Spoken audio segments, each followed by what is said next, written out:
Hello বন্ধুরা, কেমন আছো তোমরা সবাই? তো কয়েকদিন আগে আমরা সবাই মিলে গেছিলাম ইকো পার্কে। সেই জন্য আমরা সকাল সকাল পৌঁছে গেছিলাম শিয়ালদা স্টেশনে। আর এখানে দেখো আমাদের জন্য অপেক্ষা করছে মামা মাসি সবাই মিলে। আমরা অনেকজন মিলেই কিন্তু গেছিলাম। তারপর আমরা সোজা চলে গেলাম মেট্রো ধরবো বলে। আর তারপরে গিয়ে মেট্রোর টিকিটও কেটে নিলাম আর উঠে পড়লাম মেট্রোতে। মেট্রোতে কিন্তু বেশ ভালোই ভিড় ছিল। তবে মেট্রো জার্নির পর আমরা নেমে পড়লাম করুণাময়ী স্টেশনে। আর এই দেখো, এটা হলো আমার মেসো আবার টিকিট দেখাচ্ছে, মেট্রোর টিকিটটা। তারপরে আমরা চলে গেলাম নিউ টাউনে।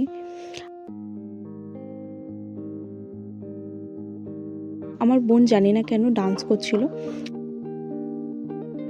আর এই হলো আমার পিসু আর পিসি। তারপরে আমরা এখান থেকে ধরে নিলাম বাসের টিকিট কিন্তু মাথা পিছু নিয়েছিল 15 টাকা করে।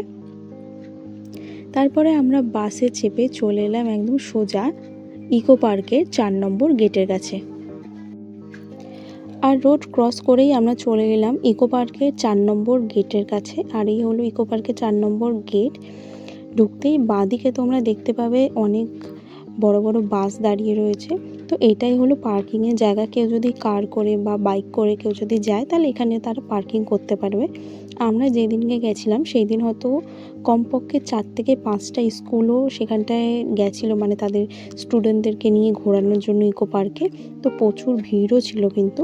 তো যাই হোক, আমরা সোজা গিয়ে আগে কেটে নিয়েছিলাম ইকো পার্কের টিকিট, এন্ট্রি টিকিট। মানে এই টিকিটটা কেটে তোমার ইকো পার্কের সব জায়গাটা ঘুরতে পারবে, শুধু সেভেন ওয়ান্ডার্সটা বাদ দিয়ে।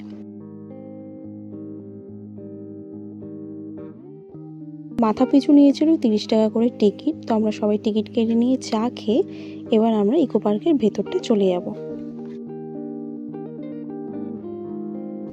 ইকো পার্কের যে জায়গাটা অনেকটা বড় আর অনেকটা পরিষ্কার। আর এই দেখো ভেতরে এই যে এইখান থেকে আমরা এন্ট্রিটা নিলাম, আর ওইদিকে হলো সেভেন ওয়ান্ডার্স। তো আর একটু কিছুক্ষণ পরে আমি তোমাদের সাথে শেয়ার করছি। ইকো পার্কের চারিদিকটা কিন্তু পরিষ্কার খোলামেলা। তো তোমরা একটা এখানে জায়গা দেখে তোমরাও ব্রেকফাস্ট করে নিতে পারো। আমরা বাইরে থেকে কিনে এনেছিলাম, সেই জন্য আমরা ওখানে ব্রেকফাস্ট সেরে নিলাম। তারপরে আমরা চলে যাব সেভেন ওয়ান্ডার্সের জন্য টিকিট কাটতে।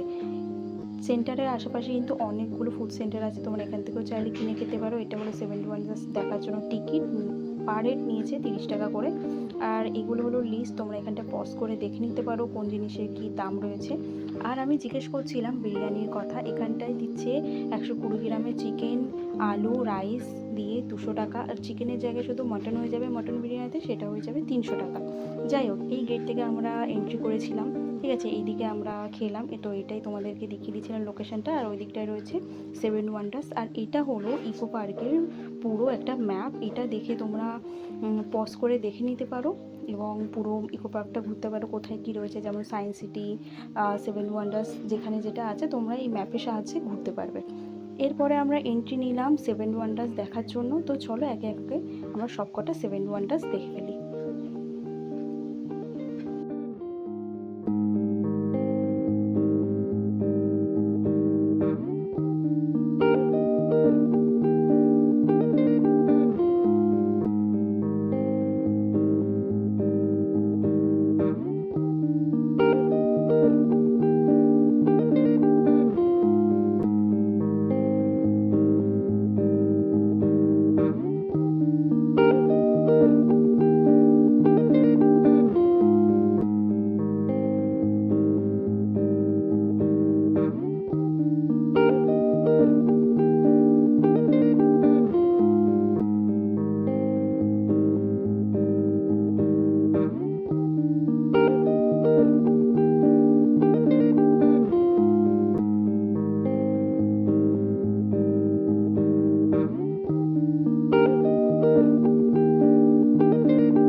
তো আমাদের কিন্তু কমপ্লিট হয়ে গেল সেভেন ওয়ান্ডার্স দেখা।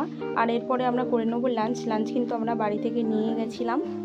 আর সবথেকে ইম্পর্টেন্ট হলো জল কিন্তু ক্যারি করা একদমই কিন্তু ইম্পসিবল। সেই জন্য আমরাও খুঁজছিলাম যে জলের ট্যাঙ্কি যদি কোথাও থাকে। তারপরে আমরা খুঁজে পেলাম জলের ট্যাঙ্কি। এই সেভেন ওয়ান্ডার্সটা দেখে বাইরে এই যে রাস্তা থেকে একদম যে সোজা রাস্তা চলে গেছে তার ঠিক বাঁ দিকে তোমরা দেখতে পাবে এরকম একটা জলের ট্যাঙ্কি।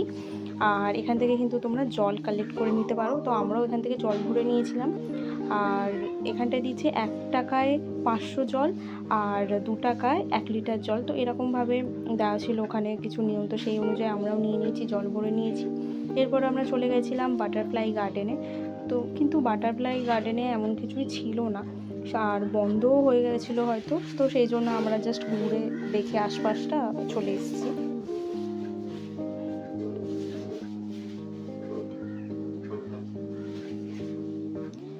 আর এই দেখো এখানে কিন্তু অনেককে দেখছি এই যে ডুয়ো সাইকেল চালাতে। তো এখানে কিন্তু ডুয়ো সাইকেল ভাড়া পাওয়া যাচ্ছিল 150 টাকা করে। আর এই দেখো টয় ট্রেনের মতো এই ট্রেনগুলোও কিন্তু তোমরা চড়তে পারবে। এখানে কিছু কিছু রাইডস আছে যেগুলো তোমরা চড়তে পারবে। এরপরে আমরা চলে এসেছিলাম এই রেন ফরেস্ট দেখার জন্য। তো রেন ফরেস্টের একটু ভেতরে গিয়ে আমরা দেখলাম তো এমন তো কিছুই নেই, মানে চারদিকে জাস্ট সবুজ গাছপালা, খুব সুন্দর লাগছিলো যদিও। তারপরে এই দেখো রেন ফরেস্টের থেকে বাইরে বেরিয়ে এসে যে রাস্তা চলে গেছে তার অপোজিটেই রয়েছে ছোট্ট একটা লেক, ঠিক আছে। তো এখানেও কিন্তু তোমরা বোটিং করতে পারবে। 200 টাকা করে নেয় বোটিংয়ের জন্য। তো এখানে কিন্তু তোমরা বোটিং করতে পারবে। আর এমনি ইকো পার্কটা খুবই ভালো,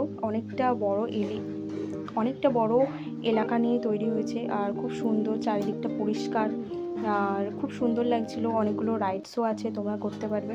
এরপরে আমরা চলে এসেছিলাম এই বড় লেকটার কাছে। তো এই লেকটাও আমরা কিন্তু দেখছিলাম ঘুরে। এর পাশাপাশি কিন্তু প্রচুর ফুড স্টল রয়েছে, তো তোমরা এখান থেকেও খেতে পারবে কিছু কিনে। আর খুব সুন্দর লাগছিলো চারিদিকটা। আর এই দেখো এখান থেকে সোজা চলে গেলে পেয়ে যাবো আমরা সায়েন্স সিটি। তার আগে পড়ছে এই যে বাংলার গ্রাম।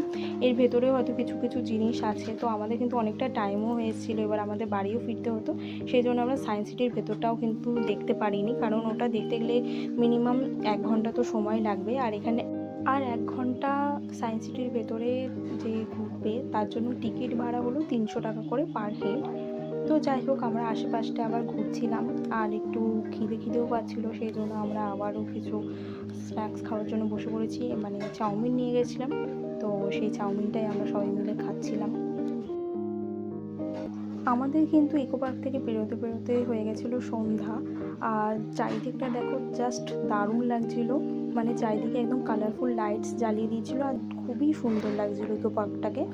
তো যাই হোক, আর একদম ওই দিকে মানে লেকের ওই পাশটায় ছিল আইফেল টাওয়ার। তো সেটা কিন্তু আমরা দেখতে যেতে পারিনি, কারণ অনেকটা ঘুরে যেতে হতো। আর আজকের ভিডিওটা এই পর্যন্ত। ভালো লাগলে লাইক, সাবস্ক্রাইব।